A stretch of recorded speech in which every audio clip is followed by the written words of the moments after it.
Hello, and welcome to the fifth installment of the Invisible Guitar. So, let's review a couple of things.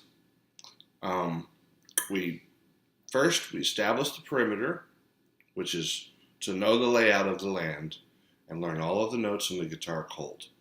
Okay, I think that's very important. Make sure you watch that video in its entirety and do at least 2 weeks of that, and that'll never be a worry again. Done. Okay? Second, we set up the channels of communication in class 2. We got 2 ears, and I there really emphasized the power that intervals and learning how to hear distance in music from early on carried me through everything.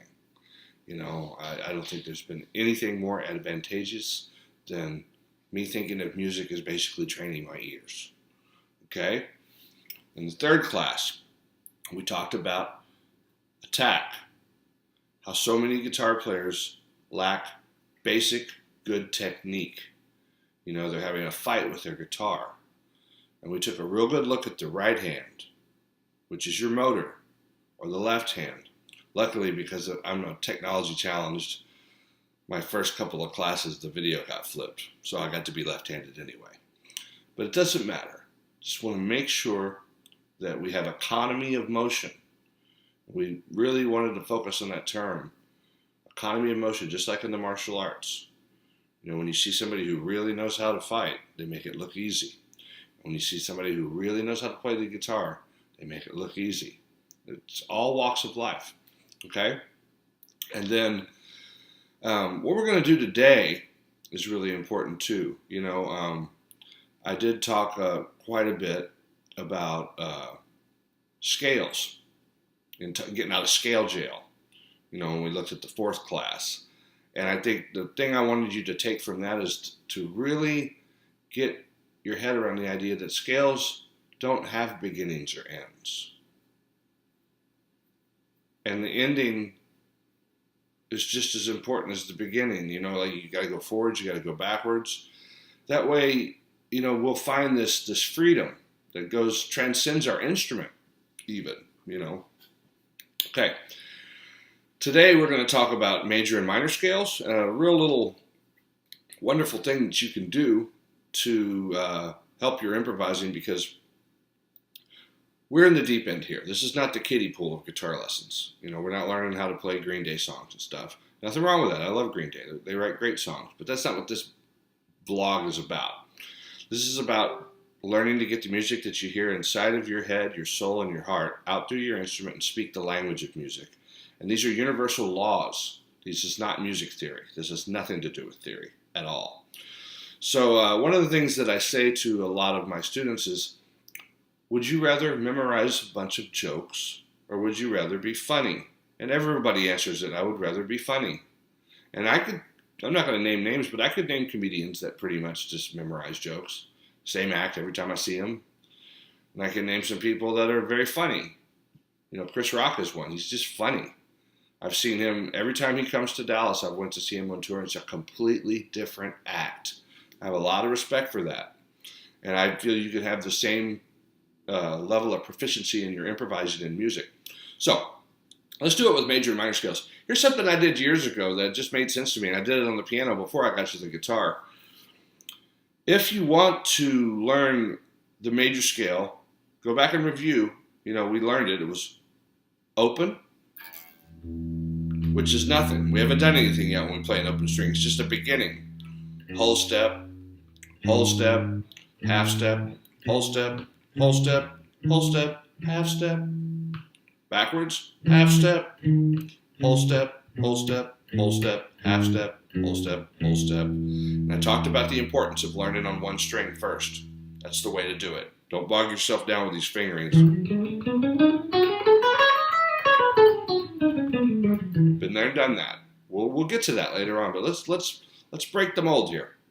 Now, every major scale has a relative minor. This is a fact, and you can get to it one of two ways. You can count up 6.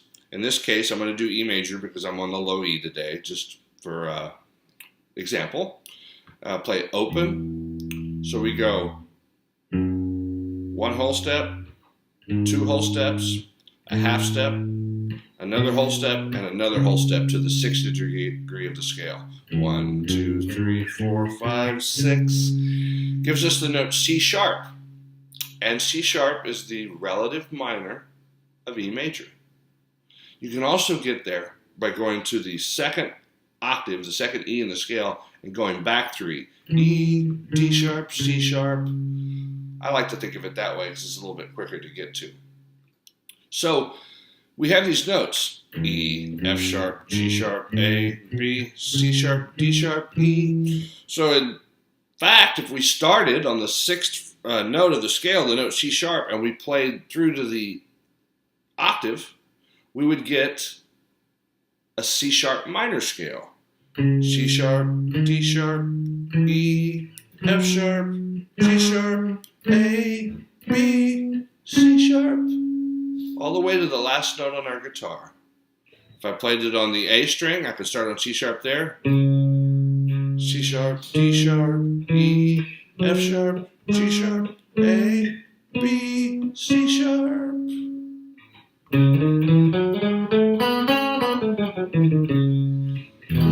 Now, if you train this way, watch what would happen.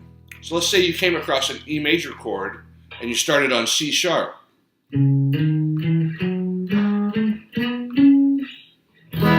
would be starting on a 6th, which is a nice color tone. You know, to hear that against an E major chord would be great. You wouldn't be starting on the root. You wouldn't be bringing sand to the beach. And you would learn how to train your ear to be colorful over an E major. If E major is happening and the C sharp shows up, or D sharp, great. Now, same thing works the other way. If you're playing a C sharp minor chord, one of the ways you can play it pretty simply is right here. 4th fret of the A string, 6th fret of the D, 6th fret of the G, 5th fret of the B. If I was to hear a C sharp minor chord, for a while, I would play E major over it because it's the relative major. And see, then I would be playing a 3rd against the C sharp chord. That's just a little thing, and I'm not going to do a real long class today because I just kind of wanted to break that down.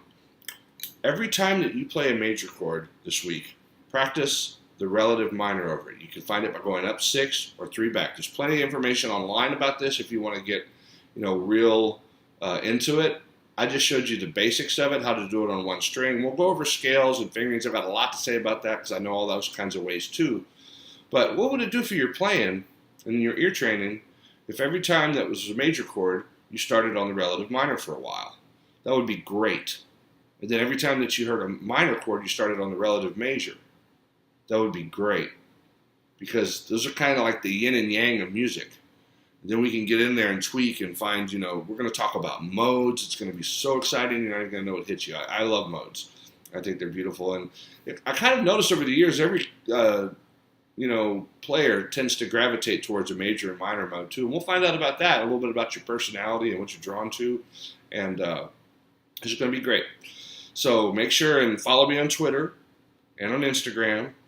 If you haven't subscribed to the YouTube channel, please do that and go through and like my Facebook page, and that way I'm going to keep up with you with all this stuff because I'm actually starting the process of writing a book today too. So I'm just going to try to consolidate all this stuff. My website's getting redone, and I'm going to start doing some shows this year. I'm excited about that. So thank you, and just keep emailing me with questions. I enjoy answering them, and I'll always get back to you. Thank you very much.